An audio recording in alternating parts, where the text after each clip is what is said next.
সব শয়তানদের নাম করো, ভোট এসে গেছে।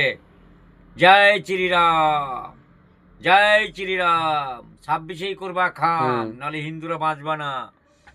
আর মোটামুটি ধরে এখন হিন্দুস্থানে যারা সনাতনী হিন্দু আছে, সনাতনী মুসলমান আছে, তারা একজোট হও, না হলে ওই পাকিস্তানে যদি ভাতারের খাবা, নাঙের গীত গাবা, তো নাঙের দেশে চলে যেও। যখন দেশ ভাগ করেছিল তখন তো হিন্দু মুসলমান সবাই ছিল।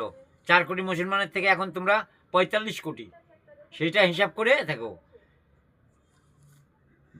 বুঝতে পেরেছো তো? সেইভাবে ভোট দিও। আর নইলে বলে জয় শ্রীরাম হবে খাম। ও ভাতারের খাবার, নাঙের গীত গাবা, তো নাঙের দেশে যা, মাঙের বেটারা। হ্যাঁ, মুসলিম কান্ট্রি করলে দোষ নাই, আর হিন্দু কান্ট্রি করলেই দোষ। নেপাল আর ভারত নাকি ছিল, থাকবে। গণতান্ত্রিকের মাকে চুদি, গণতান্ত্রিক তান্ত্রিকের মাকে চুদি। হ্যাঁ, তান্ত্রিক। হিন্দুস্তান জিন্দাবাদ, জয় শ্রী জিন্দাবাদ।